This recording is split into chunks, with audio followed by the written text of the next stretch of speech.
Pemirsa, Anda menyaksikan Breaking News Metro TV. Sesuai jadwal, Polda Metro Jaya akan menggelar rekonstruksi kasus penganiayaan terhadap anak pengurus GP Ansor David Ozora pada hari ini.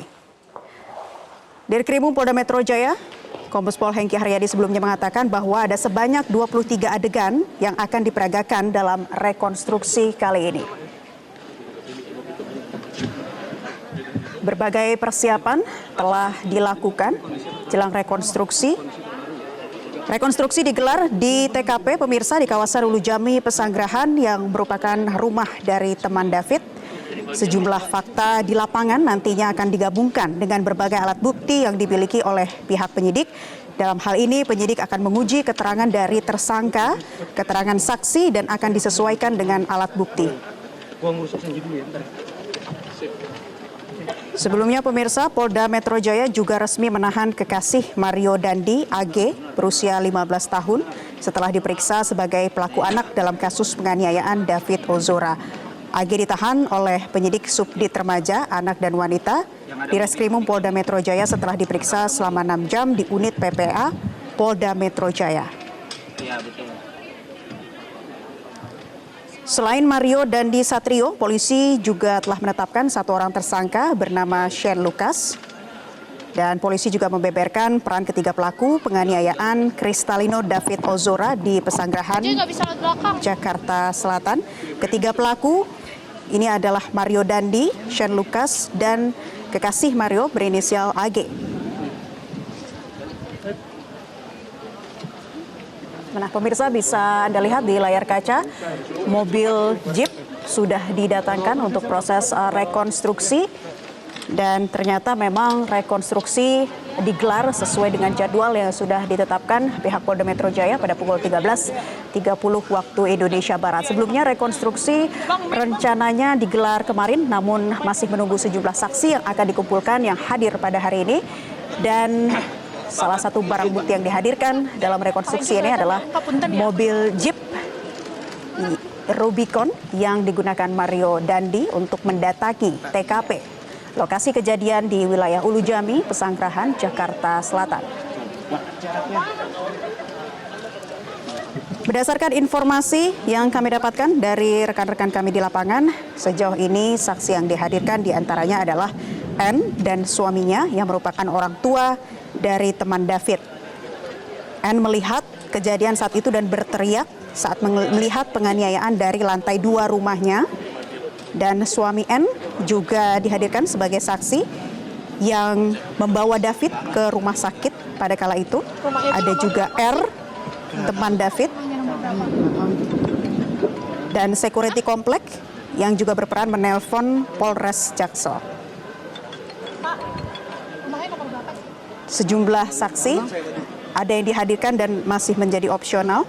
Nanti kita akan tunggu selengkapnya informasi dari lapangan sebetulnya siapa-siapa saja yang memang sudah ada di TKP saat ini. Aku udah connect kameraku.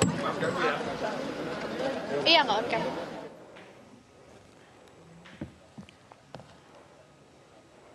Berbagai persiapan jelang rekonstruksi telah dilakukan di lokasi kejadian, pemirsa. Dan untuk mengetahui informasi selengkapnya dari lokasi, kita bergabung dengan jurnalis MJN, Sisilia Sinabariba. Sisil, apa saja persiapan yang dilakukan di sana dan saksi yang sudah pasti dihadirkan? Silakan. Iya, Nela, saat ini persiapan masih dilakukan oleh Polda Metro Jaya. Tadi rombongan dari Polda Metro Jaya di komplek perumahan kawasan Jakarta Selatan ini tepat pada pukul 13.15 waktu Indonesia Barat. Rombongan ini diantaranya termasuk tersangka yakni Mario Dandi dan juga Shane Lucas. Namun di lokasi saat ini kami belum melihat kedua tersangka ini diturunkan ke lokasi rekonstruksi. Selain itu juga saat ini sudah ada satu unit mobil Jeep Rubicon karena mobil Jeep inilah yang digunakan atau dikendarai oleh Mario Dandi, Shane Lucas dan juga pelaku anak yakni AG pada saat kejadian di tanggal 20 Februari 2022 yang lalu. Nah, sedikit gambaran Laila dan juga juga pemirsa untuk lokasi di rumah yang menjadi TKP saat ini atau di jalan di depan rumah yang menjadi lokasi ini berada sekitar 250 meter sebenarnya dari pintu masuk perumahan.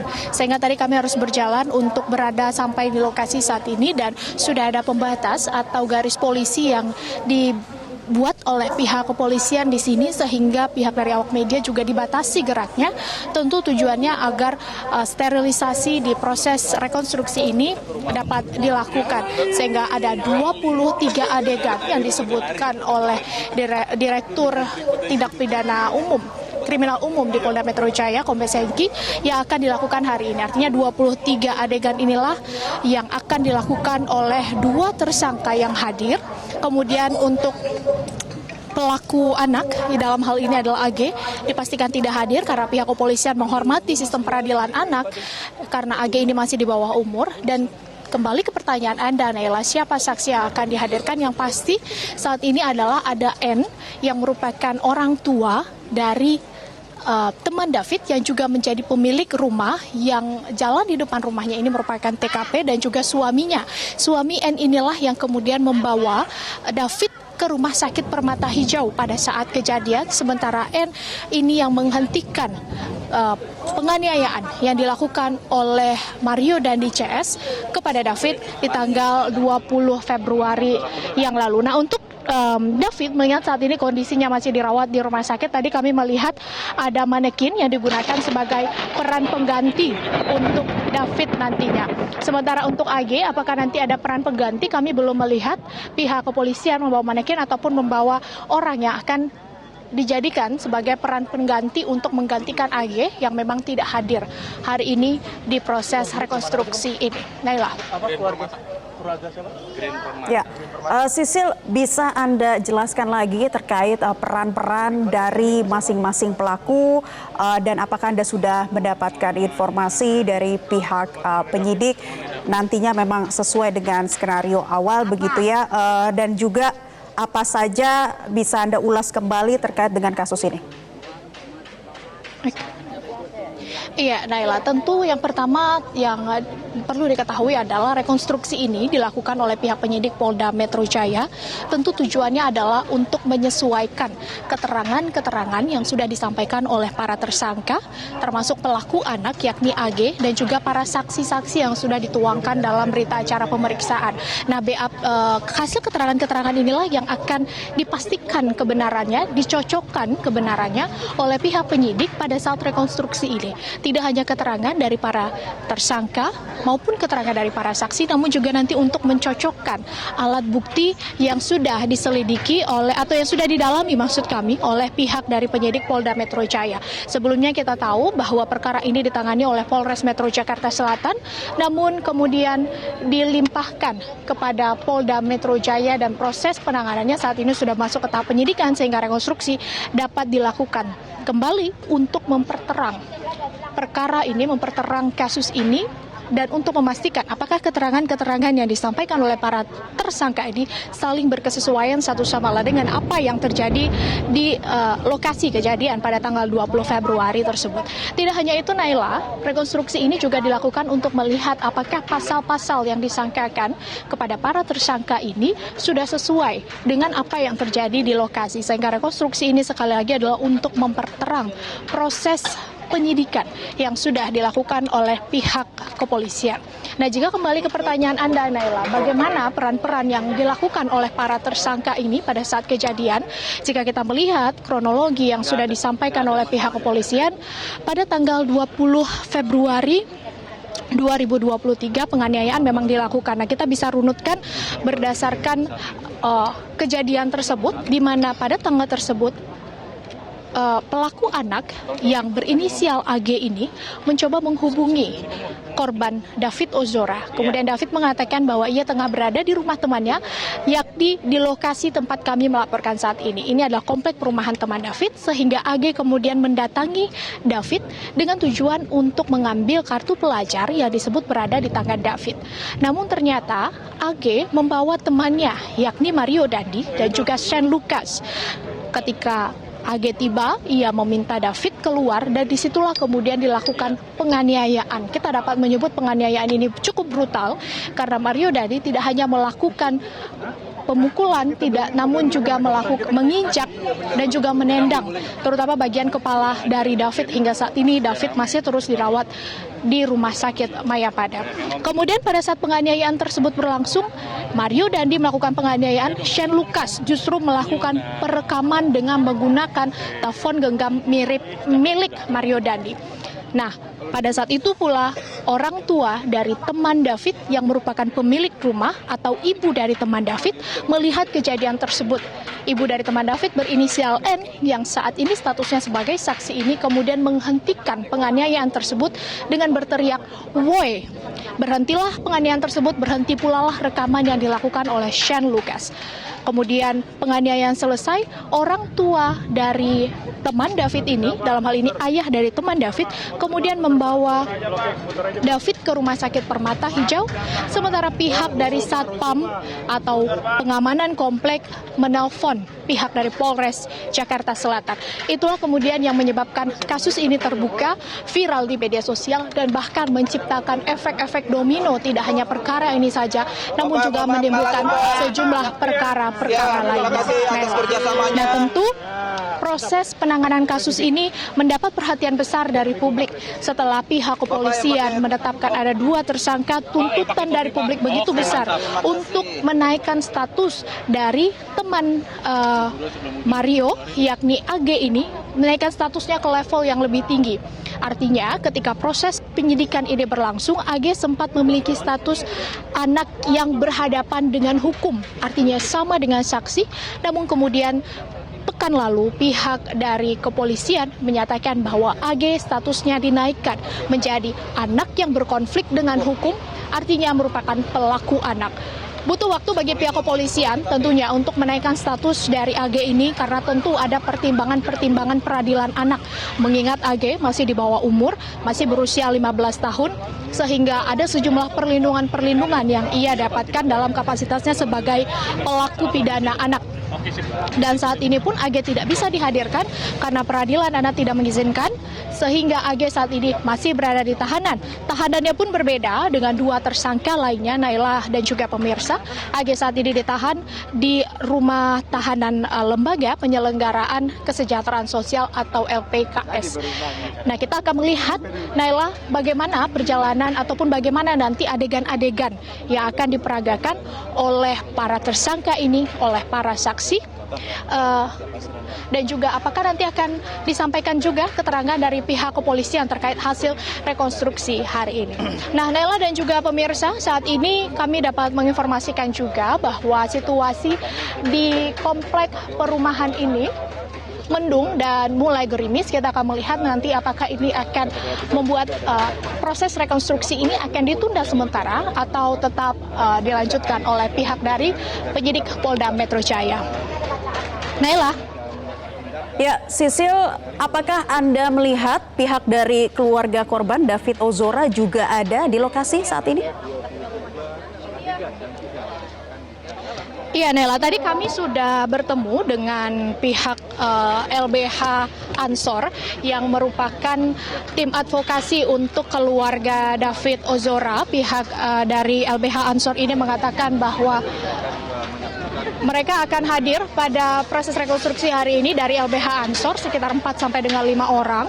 Sementara dari pihak keluarga tadi juga sudah disampaikan oleh LBH Ansor ini bahwa ada sekitar 1 sampai dengan 2 perwakilan keluarga yang akan turut hadir melihat proses rekonstruksi hari ini. Pihak keluarga yang dihadirkan ini belum disampaikan siapa detailnya, namun kita tahu selama David dirawat di rumah sakit ada perwakilan keluarga yang selalu muncul, yakni Rustam Hatala, paman dari korban.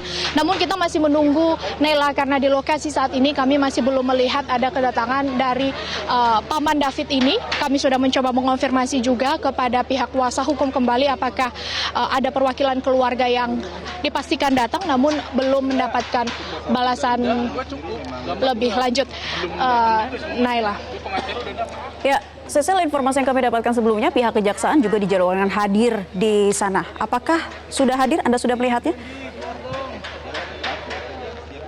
Ya, Ya, betul sekali Naila, pihak kejaksaan memang diundang pula oleh pihak penyidik untuk ikut melihat langsung bagaimana proses rekonstruksi hari ini. Namun kami belum melihat juga kedatangan dari pihak kejaksaan, baik itu dari mobil dinas yang digunakan maupun dari pihak kejaksaan yang sudah berada di lokasi. Saat ini yang terlihat di layar yang sudah berada di lokasi rekonstruksi yang sudah digaris pakai garis kuning polisi ini hanyalah pihak dari Polda Metro Jaya saja, Naila. Dan kita masih menunggu nanti apakah rekonstruksi ini akan dimulai sesuai dengan jadwalnya di jam 13.30 karena ini sudah masuk 13.35. Apakah nanti akan ada penundaan terlebih dahulu mengingat cuaca yang mulai hujan di lokasi saat ini. Namun Nela, jika melihat tadi yang sempat disampaikan oleh pihak dari keluarga David, dalam hal ini ada LBH Ansor, mereka berharap sebenarnya ada rekonstruksi ini memang ada titik terang yang bisa dilihat. Artinya bisa melihat lebih dalam mengenai peran-peran para tersangka, termasuk juga peran dari pelaku anak yang berinisial AG ini, karena sampai saat ini kita tahu belum disampaikan secara terang benderang oleh pihak kepolisian apa sebenarnya yang menjadi peran yang dilakukan oleh pelaku anak berinisial AG ini. Naila. Baik, Sisil, bisa Anda informasikan lagi situasi terkini di lapangan jelang rekonstruksi, berapa jarak yang bisa Anda tangkap mengenai gambar dan juga informasi yang bisa Anda dapatkan untuk rekan-rekan media, dan sampai saat ini sebetulnya Mario dan Shen apakah sudah tiba di sana? Iya, adalah untuk situasi terkini di lokasi, kami memang dibatasi oleh pihak kepolisian tidak boleh mendekat ke lokasi kejadian, namun jaraknya sekitar 20 meter dari tempat kami melaporkan saat ini. Sudah terparkir satu unit mobil Jeep jenis Rubicon yang merupakan mobil yang digunakan oleh Mario Dandi, Sean Lucas, dan juga AG pada saat kejadian di 20 Februari 2023 yang lalu, Naila. Kemudian jika melihat saat ini situasinya memang kami dari awak media setidaknya membutuhkan sebenarnya, Naila, sebuah statement dari pihak kepolisian, terutama dari Dirkrimum Polda Metro Jaya Kombes Hengki, karena sampai saat ini pihak kepolisian masih belum memberikan statement terkait dengan bagaimana nanti pelaksanaan rekonstruksi ini akan digelar dan siapa-siapa saja sebenarnya saksi yang akan dihadirkan dan dipastikan hadir dalam pelaksanaan rekonstruksi hari ini. Kami juga sebenarnya, Naila, mencoba untuk berbicara dengan beberapa warga di komplek perumahan ini, namun beberapa warga enggan untuk menyampaikan komentar mereka dan memilih untuk melihat saja kondisi yang terjadi saat ini dan enggan memberikan pernyataan lebih lanjut mengenai bagaimana kejadian tersebut. Apakah mereka melihat juga kejadian yang terjadi pada 20 Februari itu? Masyarakat di sini enggan untuk memberikan pernyataan lebih lanjut. Naila. Iya, Sisil, kami melihat di layar kaca saat ini kondisi cuaca sudah turun hujan di sana dan tadi sekilas nampak ada Sean Lucas, apakah benar?